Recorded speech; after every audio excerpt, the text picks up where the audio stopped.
get ready to have your heart torn to shreds, but also your mind intrigued by a good mystery. It's been a while.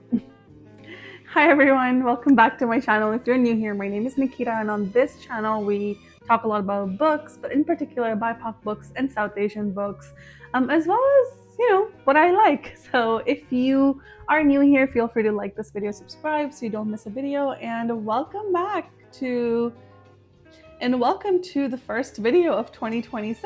Now I realize it's been a while, only like a few months, but like with any new year, we focus on new goals and new visions for the year, and part of my vision for this year is to resume my presence here on YouTube and my passion for sharing and talking about books, because I certainly talk a lot about them in my personal life. So here, at least I feel like I'm not bothering people in my personal life. You're here to listen to me chat about them. So what better way to start off the year than by talking about my top reads of 2025.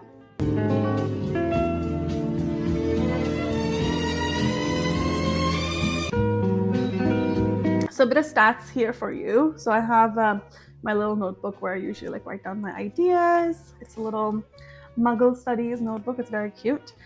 So I read about 70 books in 2025. Some of them were DNFs. And my top reads, so I'm counting anything that was 4.5 stars and up, but not every 4.5 stars in here, because some of them just didn't hit me the same way as other 4.5 stars. Okay, rating is a very subjective process. We all know that. So total books 70, out of all of them 20 were my top reads. And if my math is correct, that's about 28%, which is, actually really good. It's really satisfying to find a book that you like and to find a book that just really speaks to you. And again, I don't want any of us to get caught up in this number. 70 books is a lot, to be honest. And I read a lot. I listen to audiobooks a lot when I'm walking or exercising or driving or doing errands around the house. So I understand if not everybody has the ability to sit down and read 70 books a year, because ultimately it's not about how many books you get to, it's about how many books get to you. So let's just keep that in mind and let's dive right in. Okay, so the first book that I read and loved, my second book by Frederick Bachman, my first 5-star of the year, and my first book of 2025 was A Man Called Ove, Uva, I'm not sure how you pronounce this, but A Man Called Uva by Frederick Bachman. This is a bit of an interesting copy. I picked it up when I was in Asia, so looks similar from outside, but inside it has a lot of fun illustrations around the borders and stuff. I don't know if you can see that, but oh my gosh, this book the hype is very real around this. I'm sure if you're watching this, if you haven't read this, you have at the very least perhaps heard about it. First of all, Frederick Bachman's writing is just so easy. It's so easy, it flows, it's almost quite poetic. It's very capturing, and this is a quick book. It's a bit on the chunkier side, but it's very quick to get through. It basically follows our main character Uva, who's this curmudgeonly old man who lives alone. And trigger warnings, the book does start off with him deciding that he's done life and he's done living and he wants to pass away on his own terms. But then this family moves in on the same street, and what really follows is predictable, but you can anticipate what would happen, but it's just so beautiful. Him finding connection, belonging again, his relationship, because he's so irritated and curmudgeonly in his relationship with his female neighbor, who is so bright and full of life and so straightforward and to the point. It's just so interesting to see those two characters navigate their friendship. It was great.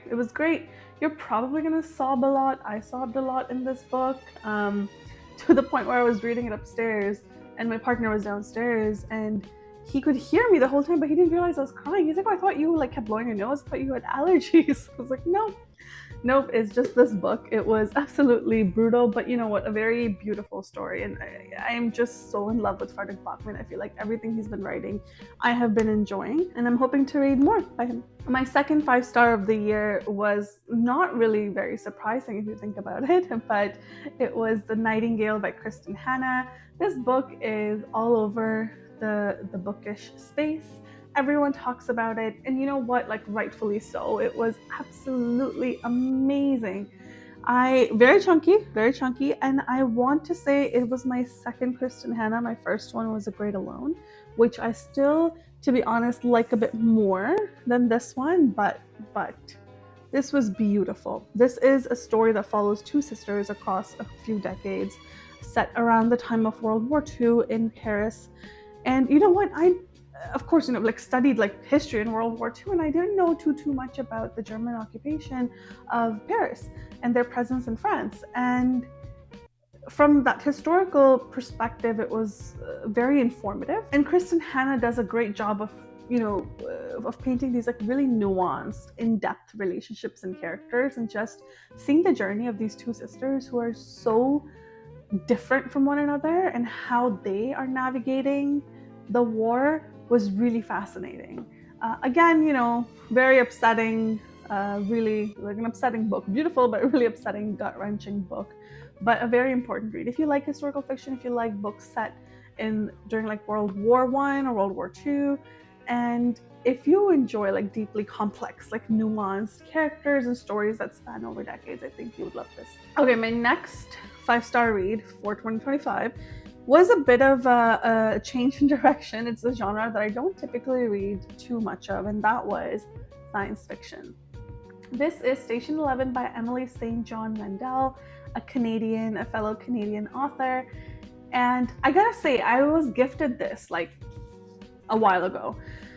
And it was just sitting on my shelf. And I thought to myself, after reading both of these two books that really kind of made me sob, I was like, okay, I want to read something that's a bit different, perhaps a bit more fast-paced.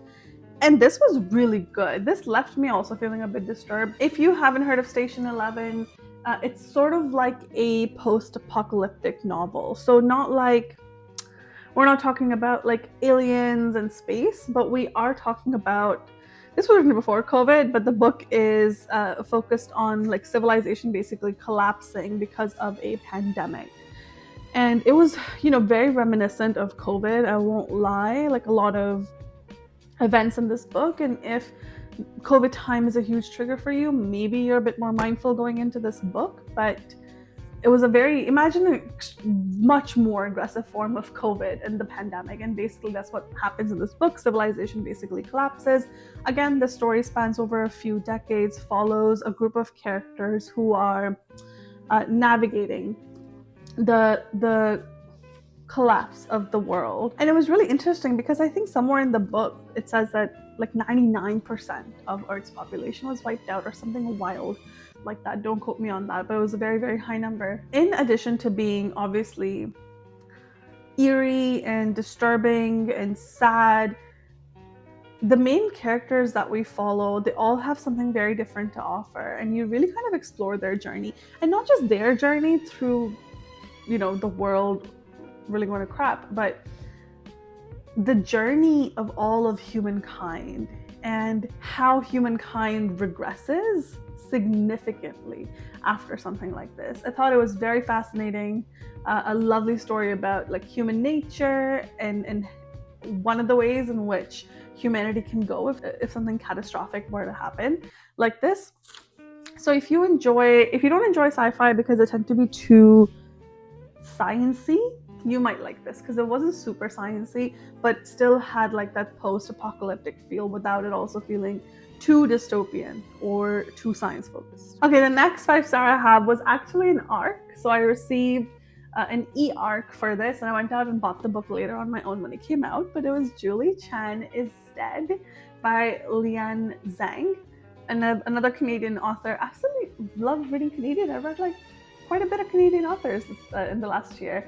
But this book, oh my gosh, I got the ARC and I binged this book in 24 hours. And I'm not even lying. And I had been raving about this book to my friends for a long time and bought this as soon as the book came out. But if you've read Yellowface by R.F. Kuang, you might have heard this as a book that's, or as a plot line that's used in comparison to it, but basically follows our main character, Julie Chan. She is one of two twins who were separated at birth and given for adoption in different parts of the country. Julie is very much, had to bounce from foster home to foster home, really roughed it out, grew up, and is really kind of working hard to make ends meet at odd jobs. She gets discovered by her, or rediscovered, if you will, by her twin sister, whose name is Chloe. Twin sisters, twins only in terms of looks, personalities, life circumstances, everything is totally different. Chloe is now this like world famous influencer, and they get connected again. And one day randomly, Julie gets a call from Chloe while Chloe is dying in her apartment. Julie shows up to figure out what's going on. Once she gets there, Chloe has passed away. This is not spoilers, like this is basically like on the dust jacket.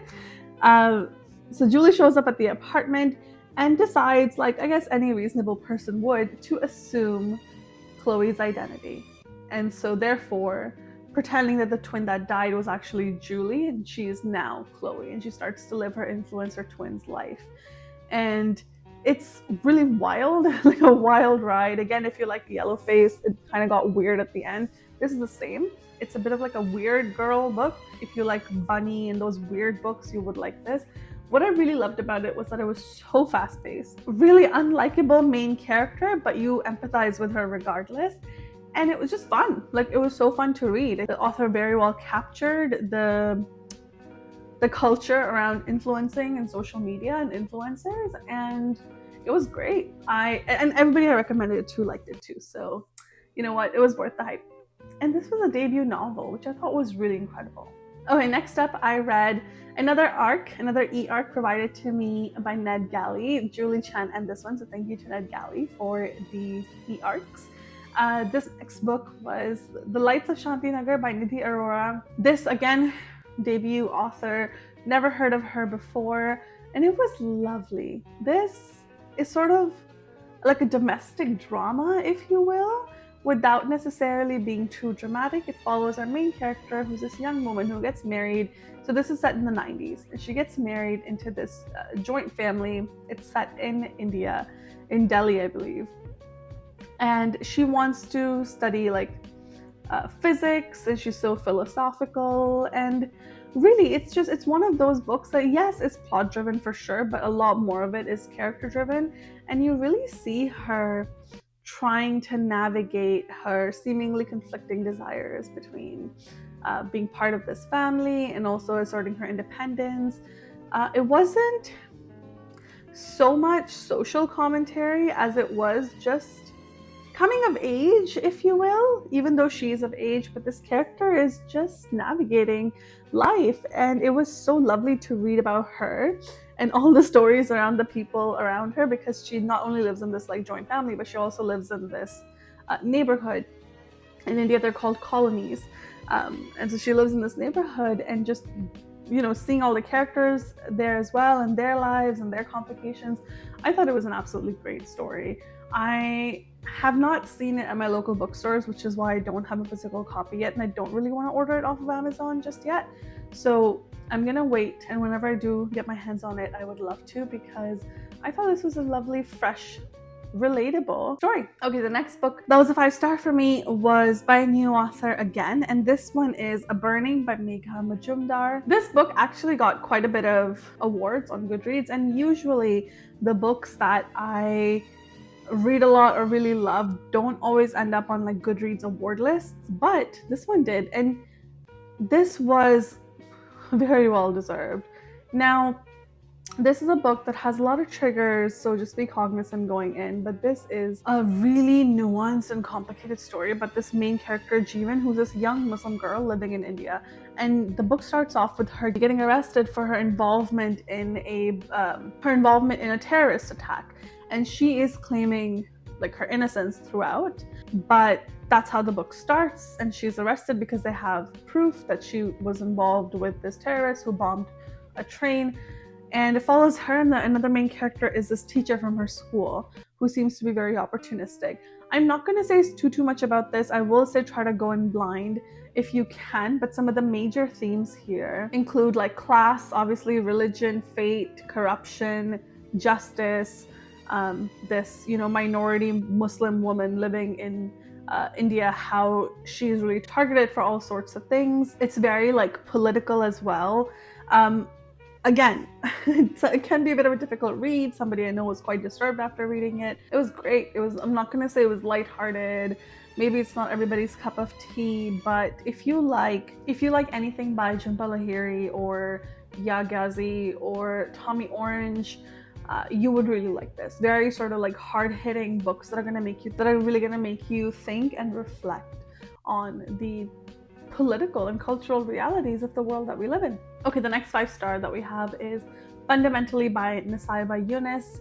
And again, a new author for me completely. My physical book is actually with a friend, so I don't have it on me right now, but here's a picture for reference for you. And this book, and I'm just kind of like pulling up my notes about it here, but this book was hilarious. If you like satire, and if you like books that are very audacious and led by audacious female characters, you would really like this. To give you a quick synopsis, and this is kind of all I'll say about it because it's fun to go into this not knowing too much, but it follows our main character Nadia Amin, who's a professor somewhere in London. So she gets a job with the UN to go to Iraq and work in like a de-radicalization camp there, where you have to de-radicalize and rehabilitate ISIS wives. So again, like a big topic, heavy topic potentially too. And I mean, the book is heavy, but there's some satire in here. There's a lot of like dark humor in here, a lot of like unlovable characters, that type of thing, but also a really like lovely story about navigating the conflicts between like your own personal value system and perhaps of those around you, of those who are employing you, and also just really kind of humanizes, right? Again, this group of people and women who perhaps may be exiled from their own countries because they were once, you know, married to somebody from ISIS. So again, I didn't know too much about this topic, but going in, I think I learned a lot. Definitely, I think the themes that you're looking at here are radicalism, family, belonging. So if that speaks to you, I would really check this out. I've recommended this book a lot to friends, and honestly, everybody has loved it. It's very witty, very quick, very sharp. And if you get your hands on the audiobook, I actually will highly recommend the audiobook. The audiobook was hilarious. Just the narrator did an excellent job of capturing all the different mannerisms of all the different characters, how I thought they were in my head. So highly recommend. Next 5 stars, which is not really much of a surprise, was the second installment in the Vera Wong series. This is Vera Wong's Guide to Snooping on a Dead Man by Jesse Q. Sutanto. Number 2 in the series to Vera Wong's Guide for Unsolicited Murderers. They came out a couple years ago. This was a lovely addition. Thought it was great. Again, follows our main character, this elderly Chinese American lady living in San Francisco's Chinatown. She runs her own tea shop. So very cozy atmosphere and setting, and she gets approached by a girl who's looking for a missing friend, and that's how the mystery really unravels. You have a lot of the same cast of characters from the first book, so if you have not read the first book, I would highly recommend starting there. There's also an influencer vibe in here, which I'm just noticing more and more with books lately, and then perhaps that is just a reflection of the times that we're in. But almost every book I'm reading has an influencer character, but it was really lovely. Vera Wong is definitely one of my favorite literary characters. She's just so lovable. You know, if you're looking for a cozy mystery, I would just not think further. Just pick it up. This is a lovely series. Okay, the next 5-star was perhaps a bit unexpected. This is a very popular book, so I knew it was going to be good, but I didn't think it would pull up my heartstrings the way that it did, and that is The Blue Sisters by Coco Mellers. This was my first book by this author. I know she has also published Cleopatra and Frankenstein, which I really want to read, but Blue Sisters was Again, sort of like a domestic drama, if you will. It follows a story of 4 sisters. One of them has died at the beginning of the book. You don't witness the death, it's like from the aftermath of her death. And so the other 3 sisters, who are quite estranged from one another, come together to try and navigate this loss. Each sister is very different from the other. One sister is like a hotshot lawyer, the other is a bouncer, ex-boxer, and the third, the youngest I believe, is this like reckless model character that you have. And the book does fluctuate between different POVs. You're following one sister, then another, then another, then another, with lots of mentions about the sister who did die. I believe the sister who died, her name was Nikki. But again, yes, plot driven, but also super character driven. This book definitely would fall more under the literary fiction category as opposed to like a fast-paced contemporary fiction. But I thought this was beautiful, like an amazing portrayal of like sisterhood, of relationships, of grief, of addiction, of secrets of childhood. So many different themes here. And I really enjoyed the way Coco Mellors wrote. You know, there's some authors that don't need to use, you know, complicated literary devices. The way that they write is just, it's like smooth, like butter. They get to the point. They can say the most impactful things in like the shortest sentences and with the fewest words. And there is a beauty in that. And that type of writing like really resonates with me. So again, if you're just looking for a book that is just focused on a women navigating relationships in life, and 3 very different and very complicated women, I think you would really like this book. Okay, up next, we have another sci-fi.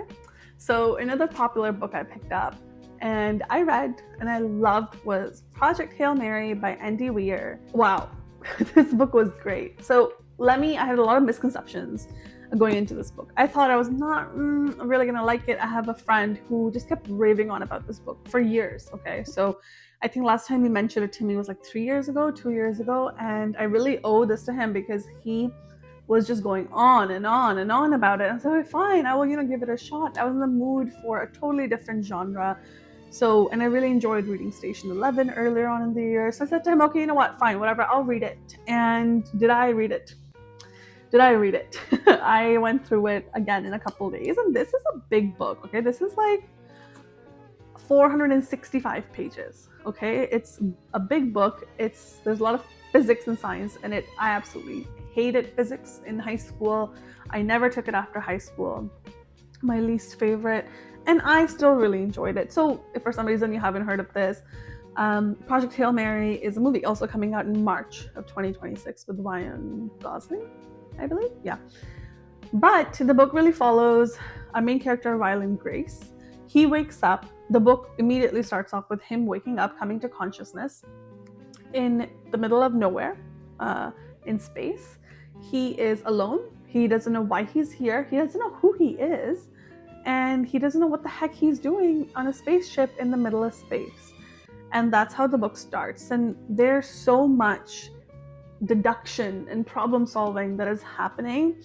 And you I think really have to admire like Dr. Grace as a character, because the amount of resilience and troubleshooting and pivoting this guy did to figure it out was just incredible. It was incredible. And the author too, incredible. I think this is the same guy who wrote The Martian. If you've read that, which I have, I thought it was great. But I like this more than The Martian. And that's it. I'm not going to say more. I will say, try to also not read the back of it. I'll say just go into this as blind as you can, because that really helped me. I didn't read the back of it. I just knew that my friend was raving about it, and it says guy in space. That's it. That's all I knew about it. And it was great. If you have the physical copy, I think what I like about it is it looks intimidating, but it comes with this like little charts, little diagrams of a rocket ship. And it's to help you understand some of the things. Again, like it is science fiction, so it's a bit science heavy. And it's not like dystopian or anything. It's just this guy trying to figure out who the heck he is and where the heck he is and why he's there and what mission he's on. But like physics was really important for this. Also a lot of microbiology if you're into that. But It's not dry at all. I promise you, you will like this more than you thought you would. All right, up next, I have My Sister, the Serial Killer by Oinkin Braithwaite. I may not be saying this the right way. But this was, again, not read anything by this author. All I knew was this was shortlisted for Women's Prize in Fiction in 2019, I believe, before COVID, and it was on my list since then. This is a Nigerian author, and so her book is set in Nigeria. And this is exactly what the title says. This is a story about our main character and her sister, who is a serial killer. And you don't get so much of like it's not a horror. You don't get so much of the gory killing bits. You get this really complicated relationship that a serial killer has with her sister, who is an enabler. Like, her sister is a total enabler. There's some really funny parts in here, some really on point social commentary. I think it would be a really interesting read too for those who are trying to figure out maybe like an addict in their life. They have an addict in their life, and the relationship that they have with their dependency, and then people around them can have with their addiction or their dependency, and the complicated relationships that exist here. But I thought this was great. I really liked it. I'm going to read other stuff by this author as well. But again, if you want something that's like super fast paced, something you could read in a weekend, this was, about 200 pages, just over, and very, very hard hitting. Really liked it. Okay, next up, I have two graphic novels that I read and I really enjoyed. The first one is Patience and Esther by Sarah Winifred Searle, I believe that's how it's pronounced. Lovely graphic novels, you could read them in one day. They're really beautiful. What I particularly liked about this one, it's a gay romance between two women who are in service to an aristocratic family, and one is a housemaid and the other, I believe she's the housekeeper. It's set in Edwardian England, so it's got a bit of that, not Regency, but it's got a bit of that historical element here. But our main characters are just these two women who work together. And Patience is this like sweet country girl who doesn't really know, too much, I guess, about life, and she's trying to navigate life. So I guess you can say it's a bit of like coming of age story as well. But it was beautiful. It's a definitely spicy romance, but I thought it was beautifully illustrated, and the characters were so lovable and so relatable in so many ways. If you're looking to maybe even like dabble in this like historical romance genre, maybe start with a graphic novel. I think you'd really like it. The next 5-star I have is also another graphic novel. This one is called I Shall Never Fall in Love by Harry Connor. Again, very LGBTQ inclusive.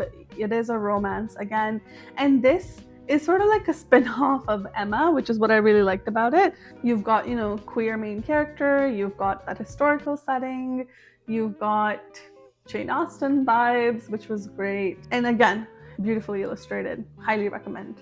Okay, next top read is a new book, a new author and a new book. It's Miss Caroline Bingley, Private Investigator by Kelly Gardner and Sharmini Kumar. So two authors, one of them is a BIPOC woman, and it's focused around Miss Caroline Bingley. So if you know your Austens, you know Miss Caroline Bingley from Pride and Prejudice. I'm not going to say she was a villain, but she was like not a very likable character. So the book takes place after Pride and Prejudice is over, and how Miss Bingley, along with her maid, who is an Indian woman, they solve mysteries. I thought it was a lovely premise. I am a sucker for Regency era, historical, British, anything romance, mystery. Love the subgenre, and I'm very happy with this. This is a great addition. I was a bit skeptical about it. I was like, I haven't heard of it, but I really, really loved it. I also really liked the diversification in characters that we had. You have a brown woman, you have quite a bit of focus on a brown community as well in England at that time. Casteism, I guess you have all of that stuff, but casteism, classism, you have definitely mentions and inclusions of those topics as well. It was great. One of the blurbs on the back here says, Miss Bingley dismounts her high horse and reinvents herself as a brilliant detective. That pretty much sums it up. I thought it was great. Okay, next top read that I have is again a book that I don't own yet. I got it from the library on my Kobo, but I will be buying, is The Book of Witching by C.J. Cook. I absolutely love this author. I have some of their other stuff as well, and their new book is like a must read for me every year. This one in particular was definitely one of my more favorite ones, and this one is set, I want to say Scotland, but the book basically starts off with a fire happening on this like remote island, and our main character is unconscious in the hospital, and her mom is trying to figure out what happened. Why was her daughter there with her two friends backpacking across a super remote island, which is so hard to access? Where did the fire come from?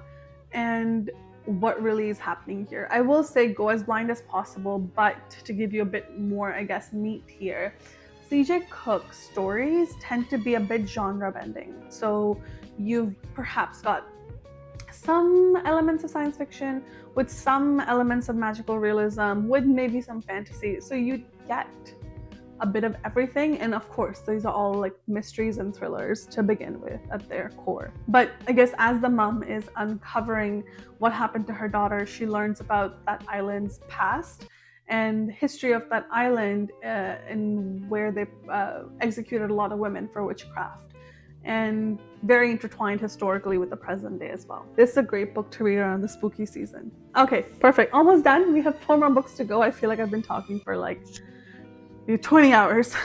But the next book, again, don't have a physical copy, we'll be buying it, is A Dangerous Fortune by Ken Follett. I really like Ken Follett as well. I don't know if you can see, I have like this whole Pillars of the Earth series here, and I will certainly be buying more from him.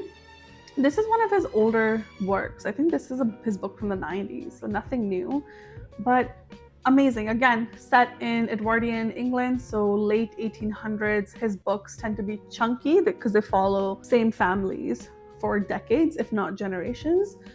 And this one is a really lovely domestic drama and a domestic like thriller mystery. You follow these banking families who are trying to build their wealth. And not much to say here, because if you've read anything by him, you know it tends to be very riveting. There's a bit of romance in all of his books. There's like a lot of mystery. There's a lot of like historical events, real events, which the books are centered around. So I thought it was great. Like, he's so good at these like complicated, nuanced characters and these like slow burn stories. Not just slow burn in terms of romance, but these like slowly evolving stories that take decades sometimes to evolve, but the books are not slow paced. If you're looking for a nice chunky historical fiction that has a little bit of everything, I would go for this book. The next book that I have, I was a bit skeptical honestly to read it because I really liked the first one in the book, but this is Bookshops and Bone Dust by Travis Baldree. The first one is Legends and Lattes, and I like Legends and Lattes, but it rarely happens for me where I like a second one in a series more than the first one. So I was like, okay, if I like Legends and Lattes, it was like a maybe 4-star. I don't see how this could top that for me. This was more likable for me as a book. If you are familiar with the series, I will just start with the first one. Follows Viv, who is an orc in the first one. She is retiring, if you will, from being a mercenary, and she decides to open a coffee shop. Very, very high fantasy, but very, very low stakes. This one is sort of like a prequel to the first one, even though it came out after. It's set as a prequel. So before she quit as a mercenary and retired, she had this like brief stint in a small town where she had to spend some time recovering from an injury. And there she meets this like lovely cast of characters who run a bookshop, and she helps them grow their business. Like, it's just cozy. It's feel good. It's fast paced. It's got like all the bookish vibes. I thought it was lovely. I know the third one is out, and I am waiting for my holds to come through, I believe, but I'm really excited for that one. Maybe if you're looking to get into high fantasy, but they tend to be too intense and action-packed for you, I wonder if this might be a good starting point, because there's no action in this, if you will. Like, it's just a high fantasy setting, but with very like real world, real life topics. Okay, next up is a book that I did not expect to like at all, and the book that destroyed me completely was Not Quite Dead Yet by Holly Jackson. This is her first adult novel, her adult thriller, and I got it from the library and I liked it so much I went out and I bought a copy. this book deserves all the praise that it has because it was completely, well, very thrilling, very gut-wrenching. Like this destroyed my mental health a little bit in the last bit. But if you haven't heard of this yet, this story basically follows a main character who gets attacked, and getting attacked leaves her with this injury where she has very limited amount of time to live. So she takes it upon herself. She's been told she has a week to live, so she takes it upon herself to solve essentially her own murder and figure out who it is that attacked her with the intention to kill her and why. And you see like a lot of like unlikely friendships. You see a lot of character growth. I did not love the main character. Like, I will say she was very annoying to me and a little toxic for sure in certain parts, but she's human. I guess we all have those elements to us. This was very thrilling. It was not a predictable mystery, and more than just the mystery, like, I really liked how unputdownable it was. Like, I just wanted to know what was happening next. So I thought it was very well done. It felt at some points a little juvenile. Holly Jackson writes mainly YA, so I think maybe it's just her style of writing. I don't know, but there were some points where I was like, okay, this feels a little bit juvenile. The way that our main character, you know, she's in her like I think late 20s, and she's acting like a teenager. So that annoyed me a little bit, but great book nonetheless. Highly recommend. Get ready to have your heart torn to shreds. But also your mind intrigued by a good mystery. Second last top read for the year was The Mothers by Britt Bennett. I love this author. She also wrote The Vanishing Half, which I spoke about a couple years ago, I believe. If you've read anything by Britt Bennett, she tends to write books that are set over a number of decades, and they have a mystery element to them. Also a bit of romance and like a lot of domestic drama. So this one basically starts off with a main character, Nadia Turner. She is 17, and after her mother's death, she takes up with a local boy who's 21 years old. But it's this like teen romance and how the whole town is so immersed in it too, and everything that comes out of this romance leads to quite a bit of mystery and intrigue for everybody, including the main characters as well. And it focuses a lot on the choices you make in your youth, how those impact you later. Yeah, I think this was great.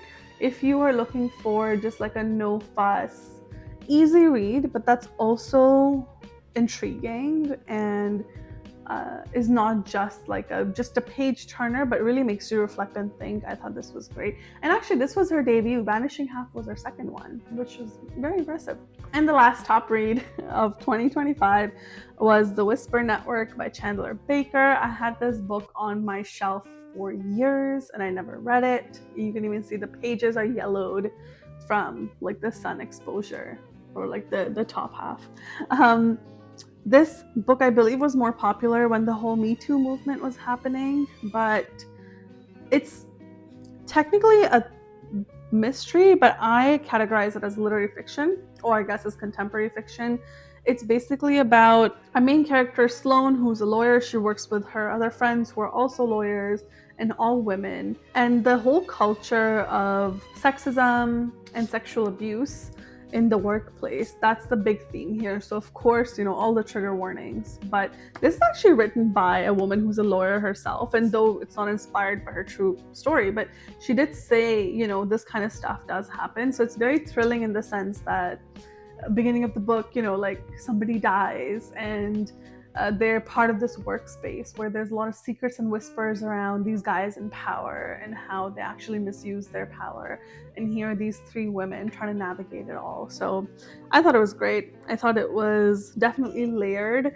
Loved the topic. Very timely, very, very important. And you know, this reminds me of that TV show, that Apple TV show with Reese Witherspoon and Jennifer Aniston and Steve Carell. I forget the name, but it'll be here on the screen. I haven't seen the show. I've only seen a couple of episodes, but this reminds me of that, where like, you know, in a corporate setting, the guy is abusing his power and how the women respond to that. All right, everyone, that was a lot. That was a lot of talking for me. That was a lot of books to share. 20 top reads of 2025.